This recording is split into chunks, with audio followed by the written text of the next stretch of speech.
Film की शुरुआत होती है मैक्स मैग्रा से, जो अपनी घर की छत पर बैठा हुआ है। वो अपनी स्केचबुक में अपने घर के सामने का नजारा बना रहा है और नदी के पार दिख रहे फैक्ट्री को उदासी से देख रहा है। थोड़ी देर बाद उसकी माँ मॉली उसे आवाज लगाती है और कहती है कि आकर सामान खोलने में उसकी मदद करे। वो मुस्कुराकर कहती है, ये हमारा आखिरी घर है, अब हम कहीं और नहीं जाएंगे, इस बार नई जिंदगी की शुरुआत होगी। मैक्स मजाक में कहता है, तो ये हमारी 9वीं नई शुरुआत हुई माँ। मॉली हंसती है और कमरे से बाहर चली जाती है। मैक्स एक बॉक्स खोलता है और उसमें से अपने परिवार की पुरानी फोटो उठाता है। उस वक्त उसके पिता जिंदा थे। वो तस्वीर को प्यार से देखता है। मॉली फिर कमरे में आती है। मैक्स उससे पूछता है, पापा की मौत उस फैक्ट्री में हुई थी ना, जो हमारे घर के सामने है? मॉली की आंखें भर आती हैं और धीरे से कहती हैं, हाँ बेटा। अचानक एक झटके जैसी बिजली की चमक होती है और घर की लाइट और टीवी कुछ पल के लिए बंद हो जाते हैं। मॉली कमरे से चली जाती है। तभी मैक्स नोटिस करता है कि जब वो अपने हाथ हिलाता है तो उसके हाथों से अजीब नीली रोशनी जैसी ऊर्जा निकल रही है, जो टीवी की स्क्रीन पर असर डाल रही है। वो हैरान होकर अपने हाथों को देखता है। अगले दिन मैक्स अपने साइकिल से स्कूल जा रहा होता है। रास्ते में वो रुककर एक पुरानी बंद पड़ी एनटीई के बिल्डिंग को देखता है। उसी वक्त उसकी माँ का मैसेज आता है, पर जैसे ही वो रिप्लाई करने की कोशिश करता है, उसके हाथों की ऊर्जा फोन को प्रभावित करती है और फोन बंद हो जाता है। वो थोड़ा घबराकर फोन जेब में रखता है और आगे बढ़ जाता है। थोड़ी देर बाद एक पिकअप ट्रक से उसका सामना होते होते बचता है। संतुलन बिगड़ने से वो गिर जाता है और उसका सिर जमीन से टकराता है। ट्रक की ड्राइवर तुरंत बाहर आती है और चिंतित होकर झुककर पूछती है, तुम ठीक तो हो? मैक्स मुस्कुराकर मजाक में कहता है, हाँ, मैं हर साल ऐसा ही करता हूं। वो हंसती है और कहती है, ठीक है, स्कूल के बाद यहीं मिलना, मैं तुम्हारी बाइक ठीक कर दूंगी। मैक्स सिर हिलाकर मान जाता है। थोड़ी देर बाद मैक्स स्कूल पहुंचता है। देर हो चुकी होती है। वो क्लास में घुसता है और अपना परिचय देता है। टीचर उसका नाम सुनते हैं और पूछते हैं, क्या तुम जिम मैग्रा के बेटे हो? मैक्स झिझकते हुए हाँ कहता है। क्लास के बच्चे हैरान होकर उसे देखते हैं। टीचर कहते हैं, तुम्हारे पिता बहुत शानदार इंसान थे बेटे। क्लास के बाद मैक्स दीवार पर लगी एक अखबार की कटिंग देखता है, जिसमें लिखा होता है, hall of science dedicated to Jim McGrath. Max अखबार के उस टुकड़े को गुस्से और दर्द में देखकर मुठ्ठियां भींच लेता है। उसे नहीं पता होता कि उसकी ये ऊर्जा किसी चीज को ट्रिगर कर देती है। स्कूल के बाद वही लड़की, ट्रक ड्राइवर सोफिया, मैक्स को अपने घर ले जाती है ताकि उसकी साइकिल ठीक कर सके। वो साथ में बाइक पर काम करते हैं। मैक्स उसे थैंक यू कहता है और उसकी तरफ ध्यान से देखता है। तभी अचानक पास रखा रेडियो अपने आप चालू हो जाता है। मैक्स घबरा जाता है और जल्दी से वहां से चला जाता है। शाम को घर पर एक मेहमान आता है, माइल्स, जो उसके पिता का पुराना साथी था। वो मॉली और मैक्स के साथ डिनर करता है। बातों में मॉली बताती है कि माइल्स ने ही उन्हें वापस कॉपर कैनियन में शिफ्ट होने के लिए मनाया। माइल्स बताता है कि अब वो एनटीई के में काम करता है और वही इसे चलाता है। वो कहता है, मैं उस रात वहां था जब तुम्हारे पिता का हादसा हुआ। मैंने उन्हें बचाने की कोशिश की थी। मैक्स चुपचाप सुनता रहता है। उसी समय एनटीई के बिल्डिंग में एक प्रयोगशाला के अंदर एक सब्जेक्ट पानी के पूल में चमकने लगता है।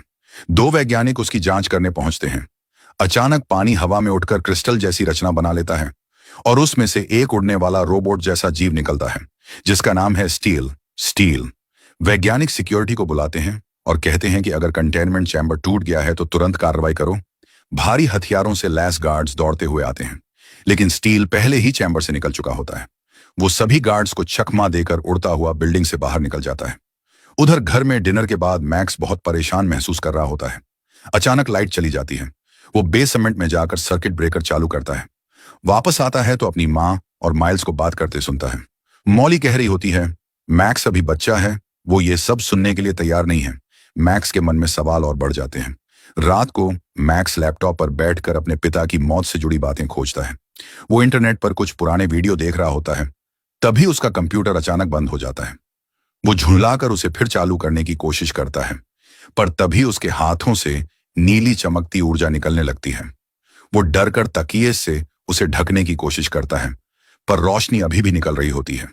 वो धीरे से कहता है, बंद हो जाओ, और चमत्कारिक रूप से वो रोशनी बंद हो जाती है। वो मुस्कुराता है, फिर दोबारा कहता है, चालू हो जाओ, और हाथों से फिर रोशनी निकलती है। अब उसे समझ आता है कि वो इस ऊर्जा को अपने मन से नियंत्रित कर सकता है। लेकिन जैसे ही वो फिर कोशिश करता है, एक बड़ा झटका लगता है और पूरे घर की बिजली चली जाती है। अगले दिन मैक्स अपने घर के पास के जंगल में चला जाता है। वो वहां अपनी नई शक्तियों को आजमाने लगता है। वो नोटिस करता है कि जब वो अपने हाथों से ऊर्जा छोड़ता है तो वो किसी भी चीज को बिजली की तरह चालू कर सकता है, जैसे एक छोटा मोटर या बल्ब। लेकिन जब वो ज्यादा ऊर्जा छोड़ देता है तो वो चीजें जलने लगती। एक बार वो इतना ज्यादा पावर छोड़ देता है कि एक मशीन में आग लग जाती है। वो डर जाता है और जल्दी से वहां से निकल जाता है। अगले दिन स्कूल की कैफेटेरिया में मैक्स बैठा होता है। तभी सोफिया वहां आती है और उससे बात करने की कोशिश करती है, लेकिन मैक्स उसे ठीक से सुन नहीं पाता।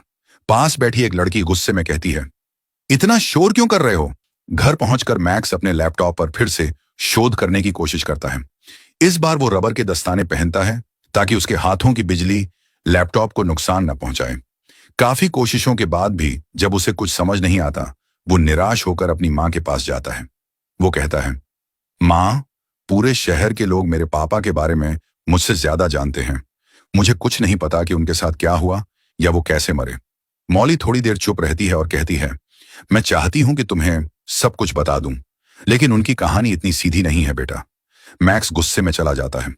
उन्हें पता नहीं होता कि उनके घर के बाहर कोई अज्ञात चीज मैक्स की ऊर्जा को ट्रैक कर रही है। अगले दिन मैक्स साइकिल लेकर थाई रेस्टोरेंट की तरफ निकलता है। रास्ते में वही अज्ञात मशीन या जीव उसकी ऊर्जा को ट्रैक कर रहा होता है। रेस्टोरेंट पहुंचने पर सोफिया उसे बोबा टी पीने को देती है। मैक्स हैरान होकर पूछता है, ये क्या है? वो हंसकर बताती है, ये बस चाय है, पर बबल्स के साथ। दोनों बात करने लगते हैं और उनके बीच एक प्यारा सा कनेक्शन बनने लगता है। सोफिया कहती है, मुझे तुम्हारा एक सीक्रेट पता है। मैक्स घबरा जाता है, सोचता है शायद उसे उसकी पावर के बारे में पता चल गया, लेकिन वो हंसकर कहती है, मैं बस जानती हूं कि तुम स्कूल में सबको देख तो लेते हो, पर किसी ग्रुप का हिस्सा नहीं बनते, इसलिए मैं तुम्हें शहर घुमाना चाहती हूं। वो उसका नंबर मांगती है, लेकिन जैसे ही वो फोन निकालती है, फोन काम करना बंद कर देता है। उसी पल मैक्स को महसूस होता है कि उसके अंदर ऊर्जा फिर से बढ़ने लगी है। वो घबरा जाता है और बाथरूम में भाग जाता है। वो अपने सीने पर हाथ रखता है। वहां से नीली चमक निकल रही होती है। वो दर्द से चीखने लगता है और कहता है, रुको, बस करो। पर इस बार वो कंट्रोल नहीं कर पाता। वो जल्दी से बाहर निकलता है, सोफिया से माफी मांगता है और वहां से भाग जाता है। वो जंगल की तरफ भागता है, फिर साइकिल छोड़कर पैदल दौड़ने लगता है। उसके शरीर से बिजली जैसी किरणें निकलकर आसमान में जा रही होती हैं। वो जोर से चीखता है, दर्द और डर दोनों में। अगले दिन सुबह मैक्स अपनी बिस्तर पर आंखें खोलता है। वो राहत महसूस करता है कि उसकी शक्तियां रुक गई हैं, लेकिन जब वो उठकर देखता है तो उसके कपड़ों और चादर पर जलने के निशान बने हुए हैं। उसके सीने पर भी अजीब नीली चोटें हैं। वो सोच में पड़ जाता है। तभी उसकी नजर एक उड़ने वाले रोबोट जैसी चीज पर पड़ती है, जो उसके कमरे में मंडरा रही होती है। Hello max. मैक्स चौंक कर पूछता है, तुम कौन हो? वो जवाब देती है, मैं एक सिलिकॉन आधारित जीवन रूप हूं। किसी ने मुझे नाम दिया है स्टील। स्टील, मैं यहां तुम्हें बचाने आया हूं, जो भी तुम्हें मारने की कोशिश कर रहा है उससे। स्टील उसे बताता है कि जो ऊर्जा मैक्स के अंदर है वो टैचियन एनर्जी है और वो बहुत शक्तिशाली है। मैक्स और सवाल पूछना चाहता है, लेकिन स्टील बार बार किसी और चीज पर ध्यान देने लगता है। उसी वक्त मॉली दरवाजा खटखटाती है। मैक्स, क्या हो रहा है अंदर? मैक्स जल्दी से स्टील को लॉन्ड्री बास्केट में छिपा देता है। वो दरवाजा खोलता है और कहता है, कुछ नहीं माँ, बस एक बुरा सपना देखा था। मॉली कहती है, ठीक है, जल्दी करो, स्कूल लेट हो जाओगे। वो चली जाती है।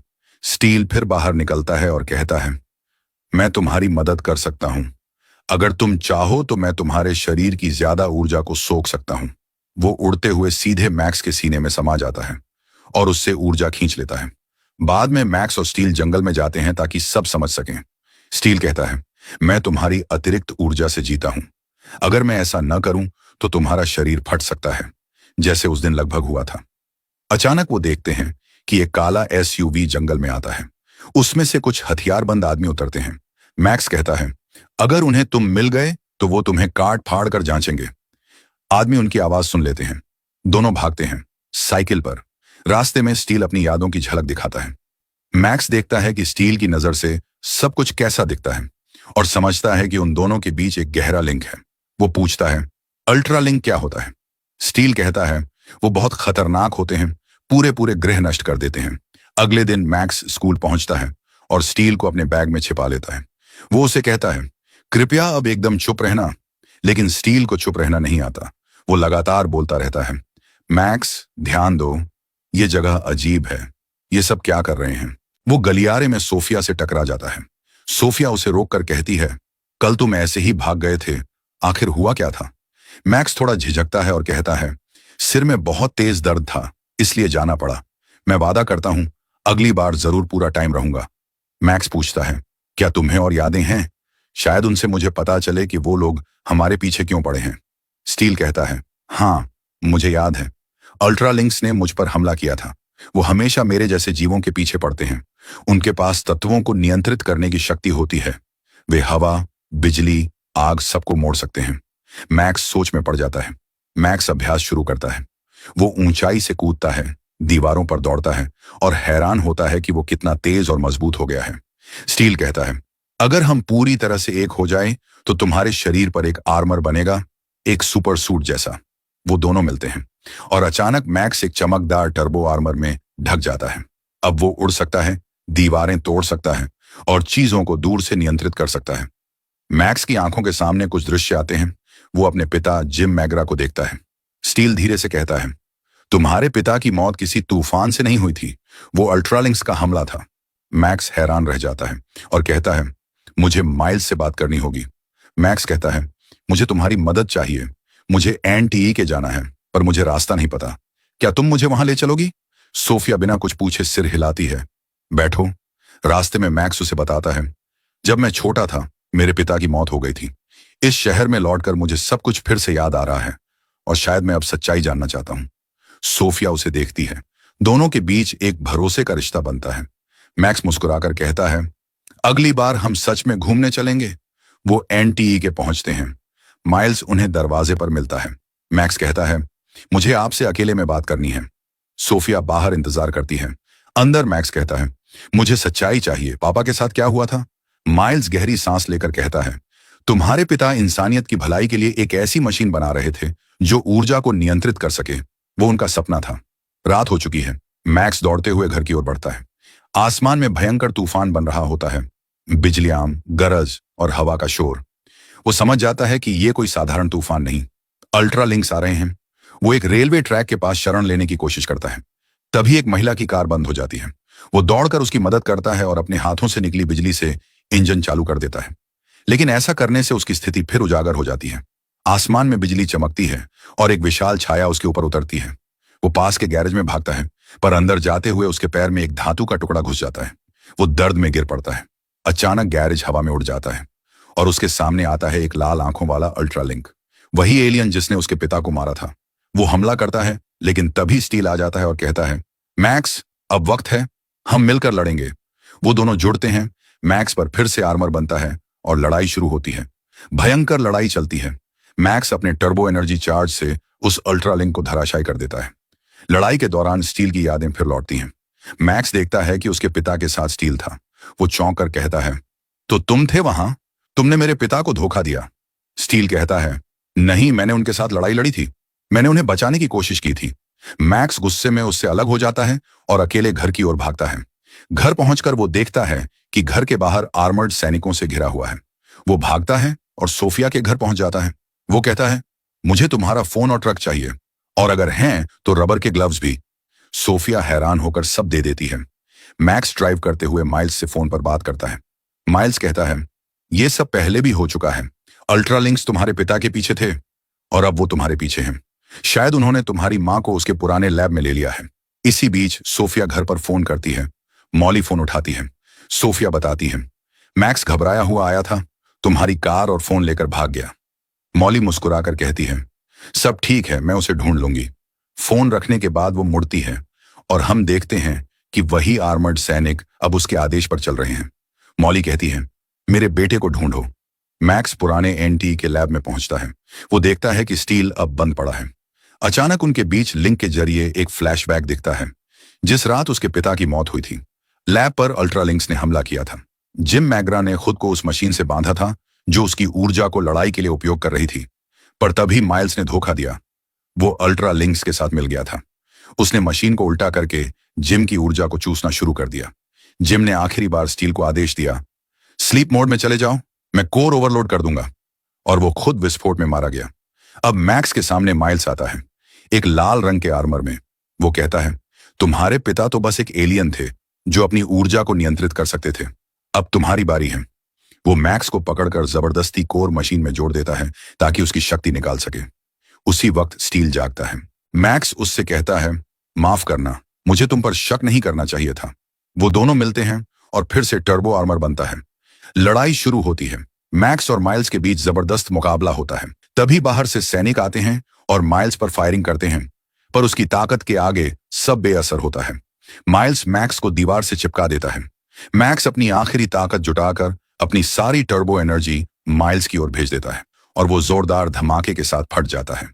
मैक्स और स्टील गिर पड़ते हैं, बेहोश लेकिन जिंदा। थोड़ी देर बाद मॉली वहां पहुंचती है। वो मैक्स को गले लगाती है और कहती है, अब सब जानने का वक्त है। वो बताती है कि अल्ट्रालिंक सालों से उन्हें खोज रहे थे, इसलिए वो बार बार शहर बदलती रही। वो उसे एक लॉकेट देती है और कहती है, एक दिन तुम समझ जाओगे ये क्या है। स्टील उस लॉकेट की मदद से आसमान में एक 3D तारों का नक्शा बना देता है। फिर सोफिया आती है और मैक्स शर्माते हुए मुस्कुराता है। दोनों के बीच एक प्यारा पल गुजरता है। फिल्म के आखिरी सीन में मैक्स और स्टील एक साथ उड़ान भरते हैं।